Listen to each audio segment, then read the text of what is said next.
Thank you for not running me off yet. I've enjoyed spending the day with all of you. Your questions were merciful this afternoon, and I enjoyed being able to get to know everyone I was able to talk to and speak with. You have very hospitable elders, and they shared a wonderful meal with us this afternoon. And so we're very grateful and thankful to be able to be with you tonight. This evening, I want us to think about the title of our sermon is Beauty is in the Eye of the Beholder. And not too long ago, I went on a mission trip to Myanmar, and it's a very, very long journey to make it from Nashville, Tennessee to Myanmar. And we were working with a group of Christians who worshiped in the city of Tekalac. And so we flew all the way there, and it took 14-ish hours to fly from Atlanta Airport to Doha, Qatar. And then from Doha, Qatar, we flew from there to Kuala Lumpur International Airport. And from Kuala Lumpur, we flew into Thailand and made 2 more plane trips. And then we took a taxi bus from Thailand into Myanmar. And then when we were finished with the trip, we had to do all of that in reverse. And I remember when we were flying from Doha, Qatar, back to Atlanta, there's an onboard screen behind every chair, and so you could watch movies on the way, and they have little games that you can play to pass the 14 hours or however long your plane flight is. And there's a little map, and it shows where your plane is roughly in relationship with wherever you are in the world. And the group that I was working with, most of the individuals lived there in Atlanta, Georgia.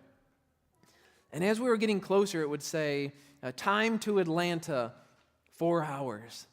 And they'd be, oh, only 4 hours, yay, 10 hours down, 4 to go. And then 2 hours, oh, can't you wait to be home? Oh, we're just so close. 1 hour, and so they open the windows and they're looking out. Can you see? A half an hour to Atlanta, and they were all excited. We're so close to home. And then the captain came over the intercom, and he said, we're preparing our descent. The weather's going to be like this. Please listen to your flight attendants as they direct you to how to prepare for the landing. And they were all excited because they were saying, we're home.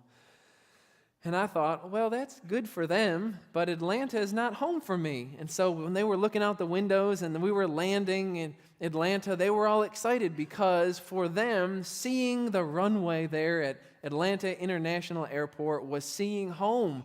And for them, it was a beautiful thing. And they were all excited. And they said, oh, aren't you so happy we're home? And I looked at them and I said, no, I'm not. And they said, oh, yeah, that's right. You're not home. But we're home. Aren't you happy? And I said, well, I'm happy to be back in the States. And so from the point we landed there in Atlanta, I texted Laura, my wife, and I said, we just landed in Atlanta. And then it took 3 hours before touching down, we were able to get back to the mission leader's home. 3 hours. And they were all happy. We're home. We made it through Atlanta traffic. And I thought, I'm not home. Laura's on the other side of Nashville. Not home. Then the next day, they drove me to the airport. I got in the airplane. I was excited. And we took off and landed in Nashville. And then I was excited because I was seeing from the airplane windows home. I was looking out the window, and when I landed, I texted Laura and said, I'm at the airport, and she texted me back, I'm pulling into this street, and traffic in Nashville's bad, there's a Predators game going on and all this stuff. And I was happy because what I was seeing was home. And then as we got in the car, and I think I ended up driving home after all of that, because traffic was terrible, and after not driving for weeks and weeks, why not get behind the vehicle or the wheel of a car and drive home through traffic? As we got closer and closer to home, just every sight became more and more comforting and relaxing, and you breathe that sigh of relief that the traveling is now over because what you're seeing is just what you want to see. And really, when you think about it, what we were seeing when we were flying into Atlanta wasn't really that different. Now, my vision might have been worse than theirs, and so their view of Atlanta might have been a little better. But we were seeing the same city, Atlanta, Georgia. But what they saw created within them a happiness because of what they were seeing in relationship to their own lives. In their eyes, Atlanta was home, and so it was beautiful. In my eyes, Atlanta was just one more stop that I had to make before I made it back home. It wasn't until I flew into Nashville that I saw something beautiful. And then our vehicle pulled up, and I looked, and there was this beautiful red-headed woman driving the vehicle, and I thought, there's home. Yeah, we're in the airport, and so technically we're not in the bricks and mortar that constitutes our house, but I saw her, and I'm home. And so I was happy. If they saw Laura drive up at the Atlanta airport, they wouldn't have thought we're home yet. They would have thought, well, we've got 3 more hours of Atlanta traffic to make it through before we get home. Because what we're seeing based on our life experiences is different. We all see certain things, and based on what we've experienced in life, they are either beautiful or they're just, it's another city. Or, oh, that was a neat experience. Depending on where you are and the condition of your heart, you're going to see things differently and in a certain light. I want us to go to Jesus' parable here in Luke chapter 14. And we're going to think about this concept of beauty being in the eye of the beholder. And Jesus is going to tell a very simple parable, but it highlights something about how you see God and how you approach what God presents you with, and the opportunities and the invitation that He appeals to you with. We're thinking about here in Luke 14, verses 16 through 24, the parable of the banquet invitation. And what we're going to see is some people see one thing as beautiful, while the same thing is seen by others as an inconvenience. Why is that? Well, let's dig into our parable. In the first place, we're going to look at verses 16 and 17. And we're going to think about the idea of beauty being expressed. And we see it expressed through different great things here in this parable. Jesus is speaking to a banquet feast audience. And he said to a man who just made a great exclamation about the resurrection day, he said, a man once gave a great banquet and invited many.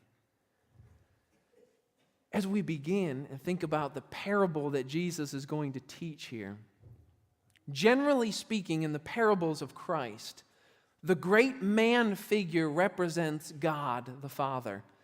And so when you think about something like the parable of the prodigal son, Luke 15:11, Jesus tells there was a man who had 2 sons.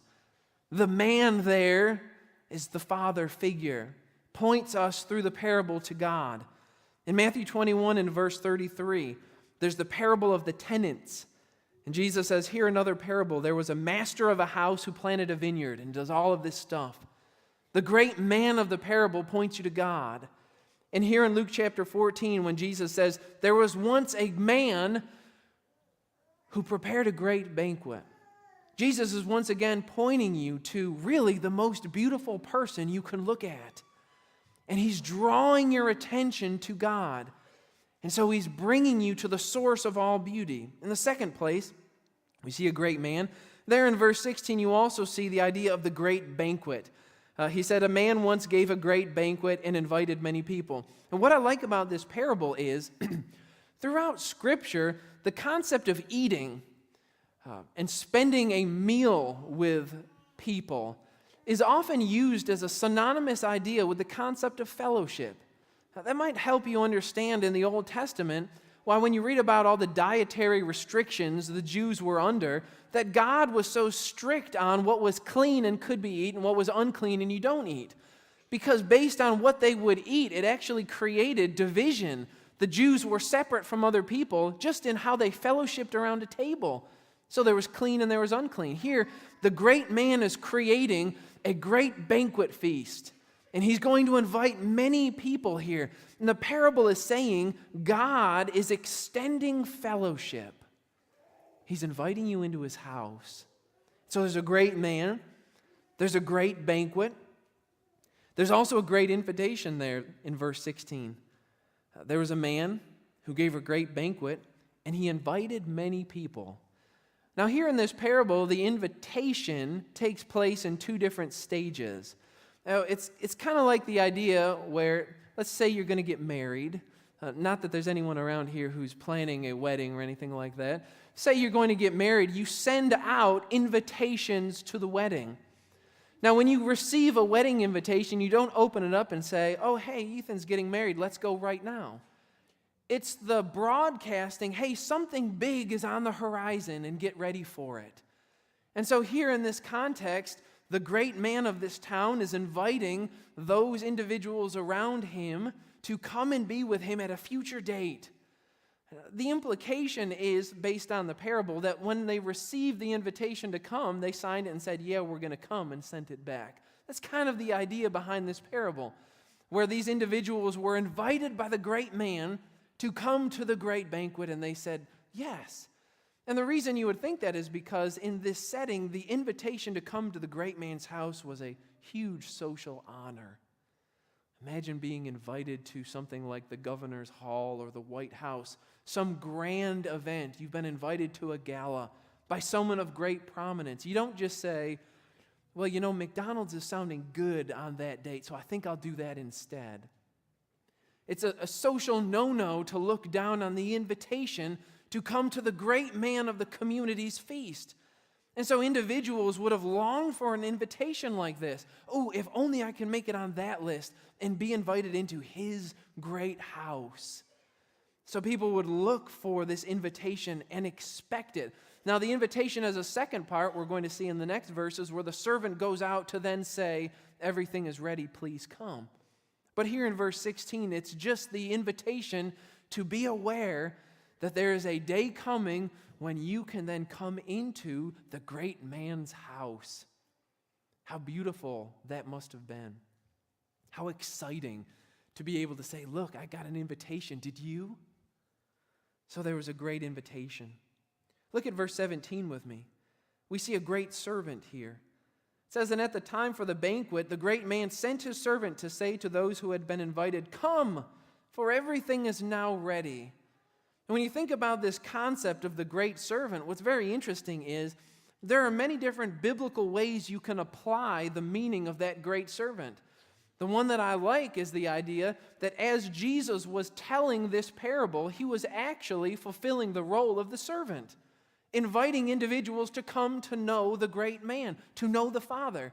In fact, the entire ministry of Jesus is summed up in the person of that servant right there, who goes out into the world inviting people to know the man who is inviting individuals into his home. However, the servant takes many different forms. Think about all the prophets of old who foretold what God was going to accomplish. Think about the church that was established in Acts chapter 2, and then those Christians went out into the world with the good news of Jesus Christ. They are, in extension, fulfilling that idea of being the servant who goes out to say, there is a day coming when we will stand before the Great One. He will invite us to come and be with him. And so there's a great servant in this passage. Another thing we notice is that not only is there a great servant in verse 17, but you also see the idea of great preparation that is being done. Because verse 17 says, at the time for the banquet, he sent his servant to say to those who had been invited, come, for everything is now ready. At the time of the feast, everything is now ready. Pause and consider with me what God accomplished before he established the church. Think of the great preparation that God set in motion even before the fall that you read about in Genesis chapter 3. The history of humanity is not a series of random events that took place. When you read through your Old Testament, you see that there is a great God who was the creator of all things and actively involved in man's history. You read incredible books like Isaiah and Jeremiah, Lamentations, Ezekiel, and Daniel, and you see God lifting up empires and bringing empires down, raising up kings and then humbling them. He's directing the flow of humanity throughout the Old Testament. That's the great preparation to bring about what? Well, an invitation to be with him. Salvation that is found in Jesus Christ. And so we see that there are great servants throughout the history of God's people who were setting the stage and preparing the world for the time when they can have fellowship with God, the great man. That fellowship is pictured by a great feast, and ultimately that finds its completion when we stand with God in heaven, the place of eternity. And God has worked tirelessly throughout human history to make preparations. In Galatians 4 and verse 4 it says that when the fullness of time had come, God sent forth his Son, born of a woman, born under the law, to redeem those who were under the law. At the fullness of time, when all the preparations were just right, Christ came. Why is it important that Christ came? We read Matthew chapter 1. Joseph is told his name will be Emmanuel, which means what? God with us. It's the idea of fellowship with God. And so there were great preparations that were done so that the world could come to be with God the Father. Now, the parable continues in verses 18 through 20. And let's read these together. It says, when the servant goes out, end of verse 17, and says, "Come, for all things are now ready," you read Jesus saying to a group of people who I imagine would be shocked. What? You mean people would turn down this invitation to be with the greatest individual? He says, yeah, but they all alike began to make excuses. The first said to him, "I have bought a field, and I must go out and see it. Please have me excused." And another said, "I have bought 5 yoke of oxen. I go to examine them. Please have me excused." And another said, "I have married a wife, and therefore I cannot come."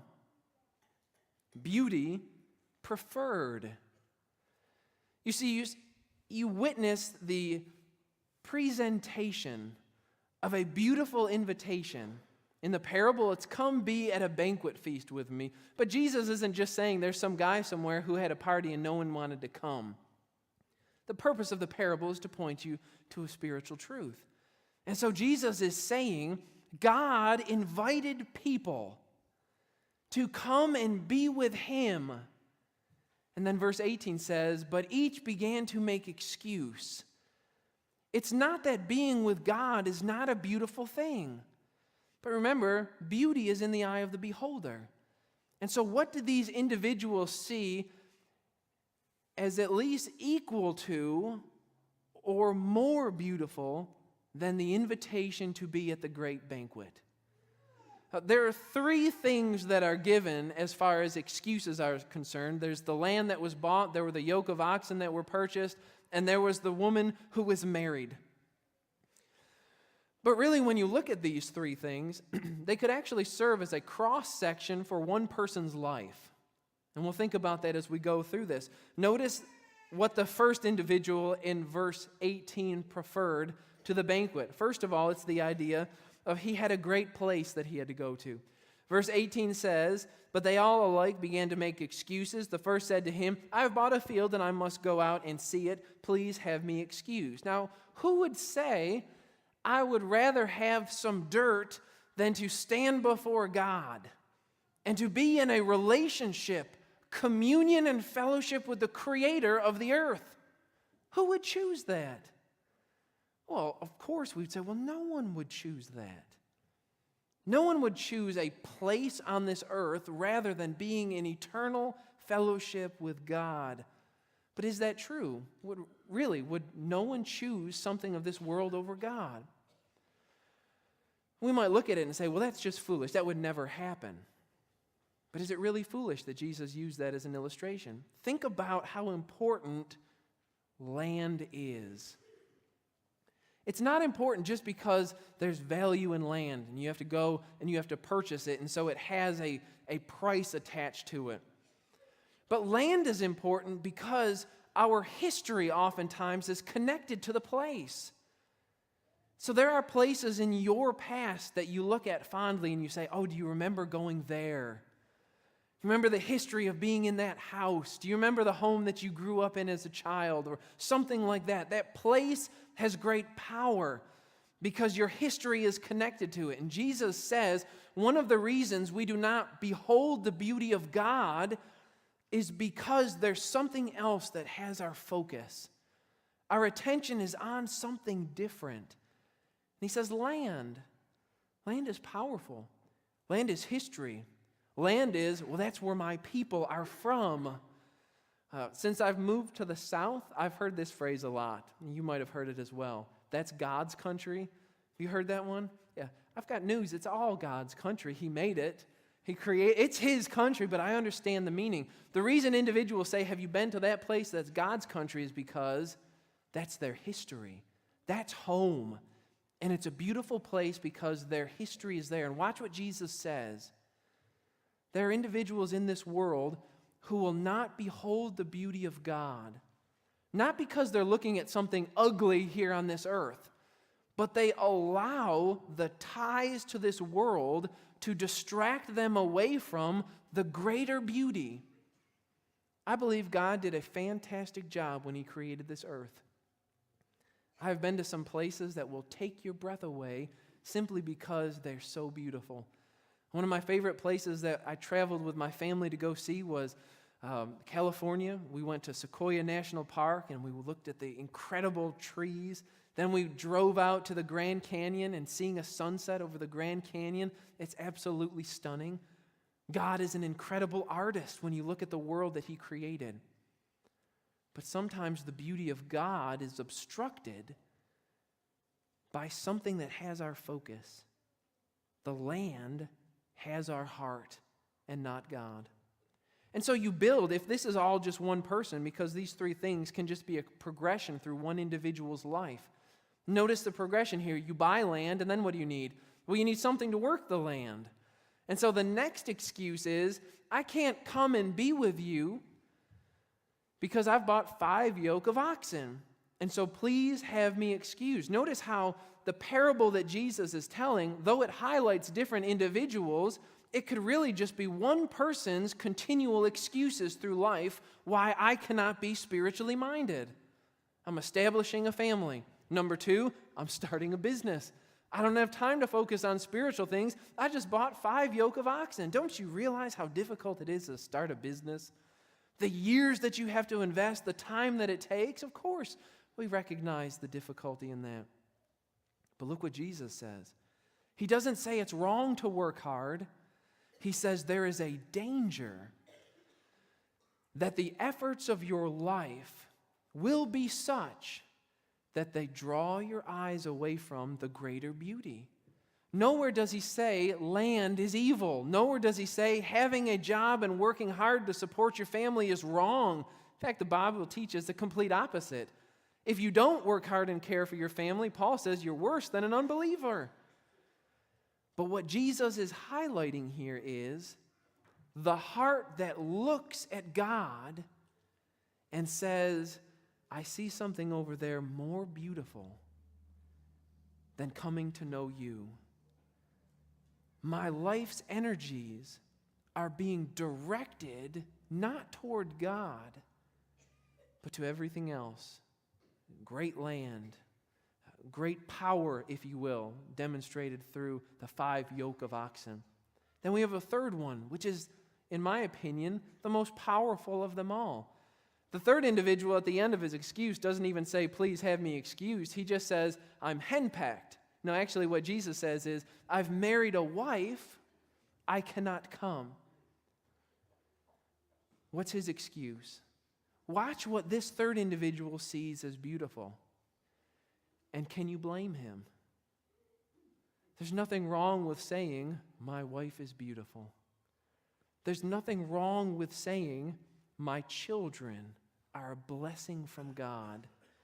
There's nothing wrong with saying, as a Christian individual, the relationships that I've built down through the years have been the joy of my life that keeps me going when times get rough. There's nothing wrong with having beautiful relationships.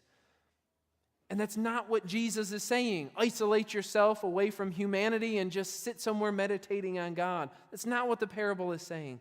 What the parable is saying is, have you noticed how humanity does not see being with God as beautiful because land is beautiful, power is beautiful, and relationships are elevated as being more beautiful with God.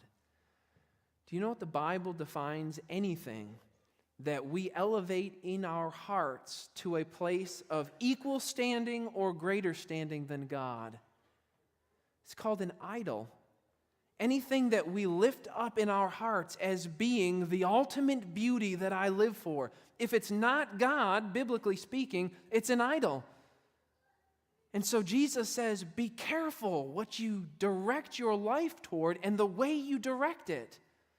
Because these three things, the land, the oxen, and the relationships, they can all be used together for the glory of God. But equally so, they can be something that draw our hearts away from God. And so the great man of the parable is preferred less than these three excuses. And so as we close this evening, what we need to then ask ourselves is, where is my heart? What is it that I elevate in my heart as the most valuable, the most important, the most crucial identifying characteristic of who I am? Is it God? Could you watch everything else disappear? Wealth, power, land, relationships, and be okay knowing that you still have Christ? That would be difficult. But would you be okay knowing that eternity is still there? That God is still beckoning me toward himself, saying, you are mine. Is that enough? Or do we look at everything else and say, my value is in that? Jesus says, be careful, because there's an invitation that is given to each person. The invitation comes from the great God. And he says, I want you to come be with me for eternity. The invitation is there. Now, how are we living in light of that invitation? Do I live every day knowing I've got an invitation from God, and that's what I live for today? If not, there's an idol in the heart that needs to be removed. Because if I place my identity in a person or a relationship or a job, what do I know about every physical thing on this earth? It comes to an end. But there is something eternal, far more lasting and valuable. And Jesus says, that's the invitation that has been extended to you. Will you grab hold of it? Will you see God as worth it all? Or will he just be another beautiful thing in the list of things that we fill our lives with? How do you see a relationship with God? I want to thank you this evening for the opportunity that you've extended to us to be with you tonight and to be with you this morning and to spend the day with you in worship to God. I've enjoyed the opportunity and the chance to be with you. What I would enjoy more than that is the opportunity to spend eternity with you. And so we have an invitation this evening, and the invitation is there something in your life that you hold as more beautiful than God? If so, give us the opportunity to show you the God that we love. And let us show you the gospel of Jesus Christ so that we can say, this is what we find most beautiful, and this is what we live for. You need to know him. Or maybe you have seen the beauty of Jesus Christ and what he offers and the salvation that was purchased with his blood on the cross. And this evening you desire to be baptized into him and to accept that beautiful invitation. This evening we would rejoice with you if that is your choice. Or maybe you are a child of God and you're struggling with beholding the beauty of God. Maybe there's a sin in your life that's obstructing the view. Maybe there's a stress that you're dealing with and you feel like you can't bear the burden alone. Beautiful thing about a church is God designed it so we would not have to bear these burdens alone. And if you're struggling this evening and you need the prayers of the church, won't you come as together we stand and sing?